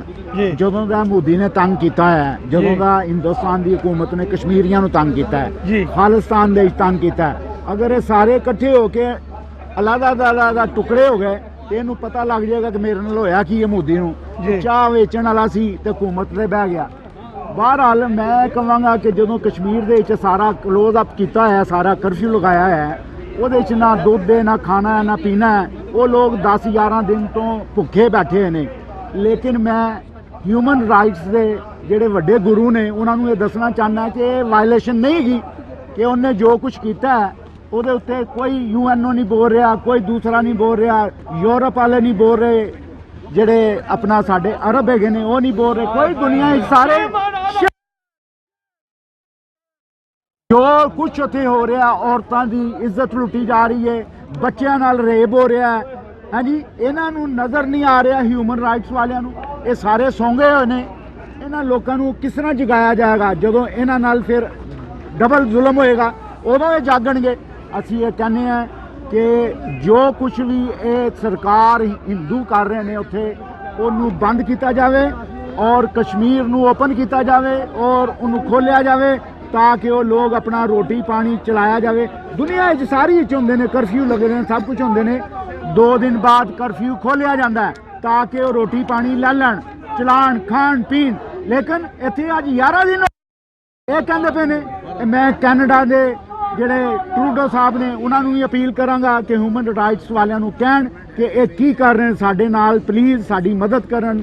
ਸਾਰਿਆਂ ਨੂੰ ਇਕੱਠੇ, ਯੂਐਨਓ ਨੂੰ ਵੀ ਕਹਿਣਾ, ਸਾਰੇ ਲੋਕਾਂ ਨੂੰ। ਕਸ਼ਮੀਰ ਵਿੱਚ ਮੇਰੇ ਆਪਣੇ ਰਿਸ਼ਤੇਦਾਰ ਬਰਾਦਰੀ ਸਾਰੀ ਉੱਥੇ ਆ, ਜੰਮੂ ਵਿੱਚ, ਕਿਸ਼ਤਵਾੜ ਵਿੱਚ, ਡੋਡਾ ਵਿੱਚ, ਮੜਵਾ ਵਿੱਚ, ਸਭ ਜਗ੍ਹਾ ਦੇ ਉੱਪਰ। ਲੇਕਿਨ ਮੈਂ ਪਲੀਜ਼ ਰਿਕੁਐਸਟ ਕਰਨਾ ਕਿ ਇਸ ਚੀਜ਼ ਨੂੰ ਬੰਦ ਕੀਤਾ ਜਾਵੇ। ਪਲੀਜ਼ ਪਲੀਜ਼ ਪਲੀਜ਼ ਜੀ। Thank you. ਵਾਹਿਗੁਰੂ ਜੀ ਕਾ ਖਾਲਸਾ, ਵਾਹਿਗੁਰੂ ਜੀ ਕੀ ਫਤਿਹ ਜੀ। ਸਾਡੇ ਨਾਲ ਸਰਦਾਰ ਦਲਜੀਤ ਸਿੰਘ ਜੁੜੇ ਨੇ। ਇਹ ਵੀ ਜਿਹੜੀ ਗੁਰਦੁਆਰਾ ਗੁਰੂ ਨਾਨਕ ਦਰਬਾਰ ਲਸਾਲ ਦੀ ਜਿਹੜੀ ਨਵੀਂ ਮੈਨੇਜਮੈਂਟ ਆਈ ਆ ਉਹਦੇ ਵਿੱਚ ਚੁਣ ਕੇ ਆਏ ਨੇ। ਸੋ ਦਲਜੀਤ ਸਿੰਘ ਜੀ ਕੀ ਕਹਿਣਾ ਚਾਹੋਗੇ ਇਸ ਕਾਲੇ ਦਿਹਾੜੇ ਦੇ ਉੱਤੇ? ਵਾਹਿਗੁਰੂ ਜੀ ਕਾ ਖਾਲਸਾ, ਵਾਹਿਗੁਰੂ ਜੀ ਕੀ ਫਤਿਹ। ਮਨਵੀਰ ਸਿੰਘ ਜੀ। ਵੇਖੋ ਜੀ, ਇਹ ਅੱਜ ਆਪਾਂ ਇੱਥੇ ਇਕੱਠੇ ਹੋਏ ਆ ਇੰਡੀਅਨ ਐਮਬੈਸੀ ਦੇ ਸਾਹਮਣੇ। ਭਾਵੇਂ ਕਿ ਸਾਡਾ ਤੇ ਜਿਹੜਾ ਆ ਦੁਕਾਨ ਇਹਦੇ ਨਾਲ ਲੰਮੇ ਸਮੇਂ ਤੋਂ ਜੁੜਿਆ ਹੋਇਆ ਆ, ਪਰ ਹੁਣ ਕਸ਼ਮੀਰ ਦੀ ਰੀਸੈਂਟ ਇਹਦੇ ਵਿੱਚ ਜਿਹੜੀ ਘਟਨਾ ਵਾਪਰੀ ਆ, ਉਸ ਦੇਸ਼ ਨੇ ਸ਼ੁਰੂ ਤੋਂ ਲੈ ਕੇ ਹੀ ਐਸੇ ਦਮਨਕਾਰੀ ਪਾਲਿਸੀਆਂ ਚਲਾਈਆਂ ਨੇ। ਅਸੀਂ ਇਹਦਾ ਬਹੁਤ ਵੱਡਾ ਸੰਤਾਪ ਭੋਗ ਚੁੱਕੇ ਹਾਂ ਤੇ ਭੋਗ ਰਹੇ ਹਾਂ। ਮੈਂ ਇੱਥੇ ਇਹ ਕਹਿਣਾ ਚਾਹੂੰਗਾ ਵੀ ਜਿੱਥੇ ਹੁਣ ਅਸੀਂ ਇੱਥੇ ਇਕੱਠੇ ਹੋਏ ਹਾਂ ਉਹਨਾਂ ਨੂੰ ਦੱਸਣ ਦੇ ਵਾਸਤੇ ਕਿ ਅਸੀਂ ਉਸ ਦੇਸ਼ ਦੇ ਵਿੱਚ ਗੁਲਾਮ ਹੋ ਕੇ ਨਹੀਂ ਰਹਿਣਾ। ਸਿੱਖ ਪ੍ਰਸਪੈਕਟਸ ਤੋਂ ਉੱਥੇ ਸਾਨੂੰ ਆਪਣੇ ਬਾਰੇ ਆਪਣਿਆਂ ਦੇ ਨਾਲ ਗੱਲ ਕਰਨੀ ਜ਼ਿਆਦਾ ਜ਼ਰੂਰੀ ਆ ਜੀ। ਅਸੀਂ ਆਪਣਿਆਂ ਦੇ ਨਾਲ ਆਪਣੇ ਘਰ ਦੇ ਵਿੱਚ ਆਪਣੇ ਸਿੱਖਾਂ ਦੇ ਨਾਲ ਇਹ ਗੱਲਬਾਤ ਜ਼ਰੂਰ ਕਰੀਏ ਕਿ ਸਾਡਾ ਆਜ਼ਾਦੀ ਤੋਂ ਬਿਨਾਂ ਕੋਈ ਹੱਲ ਨਹੀਂ ਹੈਗਾ। ਹੁਣ ਜਿਸ ਤਰ੍ਹਾਂ ਦਾ ਮਾਹੌਲ ਉੱਥੇ ਬਣਿਆ ਹੋਇਆ, ਜਿੱਦਾਂ ਤੁਸੀਂ ਪਹਿਲਾਂ ਗੱਲ ਕਰ ਰਹੇ ਸੀਗੇ ਵੀ ਜੰਗ ਲੱਗੂਗੀ, ਜੇ ਸਾਡਾ ਆਪਦਾ ਦੇਸ਼ ਹੁੰਦਾ ਉੱਥੇ ਤੇ ਅਸੀਂ ਉਹਨਾਂ ਦੇ ਬਰਾਬਰ ਦੇ ਭਾਈਵਾਲ ਹੋ ਕੇ ਗੱਲ ਕਰਦੇ। ਪਰ ਇਸ ਵਕਤ ਜਦੋਂ ਸਾਡਾ ਖਾਲਿਸਤਾਨ ਜਿਹੜਾ ਆਜ਼ਾਦ ਨਹੀਂ ਆ, ਉਸ ਗੁਲਾਮੀ ਦੇ ਦੁੱਖ ਦੇ ਵਿੱਚ ਸਾਨੂੰ ਬਹੁਤ ਖਤਰਨਾਕ ਨਤੀਜੇ ਇਸ ਜੰਗ ਦੇ ਵੇਖਣੇ ਪੈਣਗੇ, ਸਾਡੇ ਉੱਥੇ ਬੈਠੇ ਭਰਾਵਾਂ ਨੂੰ ਭੁਗਤਣੇ ਪੈ ਸਕਦੇ ਆ। ਜੀ। ਉਹਦੇ ਲਈ ਬਹੁਤ ਜ਼ਰੂਰੀ ਆ ਕਿ ਅਸੀਂ ਸਾਰੇ ਸਿੱਖ ਪਹਿਲੋਂ ਤੇ ਦ੍ਰਿੜਤਾ ਦੇ ਵਿੱਚ ਆਪ ਇਸ ਚੀਜ਼ ਨੂੰ ਲਈਏ ਕਿ ਸਾਡੇ ਦੇਸ਼ ਤੋਂ ਬਿਨਾ, ਖਾਲਿਸਤਾਨ ਤੋਂ ਬਿਨਾ ਸਿੱਖ ਦਾ ਬਚਣਾ ਮੁਸ਼ਕਲ ਆ। ਜੀ। ਆਪਦੇ ਬੱਚਿਆਂ ਨਾਲ ਗੱਲ ਕਰੀਏ, ਕੰਮਕਾਜ ਦੇ ਵਿੱਚ, ਸਕੂਲਾਂ ਕਾਲਜਾਂ ਦੇ ਵਿੱਚ, ਜਿੱਥੇ ਵੀ ਅਸੀਂ ਕਿਸੇ ਵੀ ਬੰਦੇ ਨੂੰ ਮਿਲਦੇ ਆ ਉਹਦੇ ਨਾਲ ਗੱਲ ਕਰੀਏ ਕਿ ਉਸ ਦੇਸ਼ ਦੇ ਵਿੱਚ ਕਿਸ ਤਰ੍ਹਾਂ ਅਸੀਂ ਗੁਲਾਮੀ ਭੋਗ ਰਹੇ ਆ, ਕਿਸ ਤਰ੍ਹਾਂ ਸਾਨੂੰ ਧਾਰਮਿਕ ਖਤਰੇ ਆ, ਆਪਣੀ ਸਮਾਜਿਕ, ਰਾਜਨੀਤਿਕ ਹਰ ਤਰੀਕੇ ਨਾਲ ਅਸੀਂ ਮਾਰ ਖਾ ਰਹੇ ਆ, ਤੇ ਅਸੀਂ ਉਸ ਲਈ ਖੜੇ ਹੋਈਏ। ਆਪਣੇ ਆਪ ਤੋਂ ਗੱਲ ਸ਼ੁਰੂ ਕਰੀਏ, ਆਪਦੇ ਪਰਿਵਾਰ ਤੋਂ ਗੱਲ ਸ਼ੁਰੂ ਕਰੀਏ। ਇਹ ਦ੍ਰਿੜਤਾ ਰੂਪ ਨਿਸ਼ਚਾ ਕਰੀਏ ਕਿ ਸਾਡੇ ਦੇਸ਼ ਤੋਂ ਬਿਨਾ, ਸਾਡੇ ਖਾਲਿਸਤਾਨ ਤੋਂ ਬਿਨਾ ਸਾਡਾ ਕੋਈ ਹੱਲ ਨਹੀਂ ਹੈਗਾ। ਵਕਤੀ ਤੌਰ ਤੇ ਅਸੀਂ ਆਉਂਦੀਆਂ ਮੁਸ਼ਕਲਾਂ ਦੇ ਵਿੱਚ ਉਸ ਹਿਸਾਬ ਨਾਲ ਰਿਐਕਟ ਜ਼ਰੂਰ ਕਰਦੇ ਹਾਂ, ਪਰ ਸਾਡਾ ਪੱਕਾ ਹੱਲ ਸਾਡਾ ਦੇਸ਼, ਸਾਡਾ ਖਾਲਿਸਤਾਨ ਹੋਊਗਾ ਜੀ। ਬਹੁਤ ਬਹੁਤ ਧੰਨਵਾਦ ਸਰਦਾਰ ਦਲਜੀਤ ਸਿੰਘ ਜੀ। ਇਹਦੇ ਨਾਲ ਹੀ ਅਸੀਂ ਜਿਹੜਾ ਅੱਜ ਦਾ ਇਹ ਪ੍ਰੋਗਰਾਮ ਹੈ ਇਹਨੂੰ ਇੱਥੇ ਹੀ ਜਿਹੜਾ ਖਤਮ ਕਰਦੇ ਹਾਂ, ਕਿਉਂਕਿ ਜਿਹੜਾ ਸਮਾਂ ਜਿਹੜਾ ਉਹ ਵੀ ਲਗਭਗ ਜਿੰਨਾ ਕਿ ਇੱਥੇ ਪਰਮਿਸ਼ਨ ਸੀ ਇਸ ਰੈਲੀ ਦੀ ਉਹ ਖਤਮ ਹੋ ਚੁੱਕਾ। ਔਰ ਇਸੇ ਤਰ੍ਹਾਂ ਦੇਖਦੇ ਰਹੋ ਕੈਨੇਡਾ ਭਰ ਦੀਆਂ ਔਰ ਦੁਨੀਆ ਭਰ ਦੀਆਂ ਖਬਰਾਂ ਦੇ ਲਈ TV 84।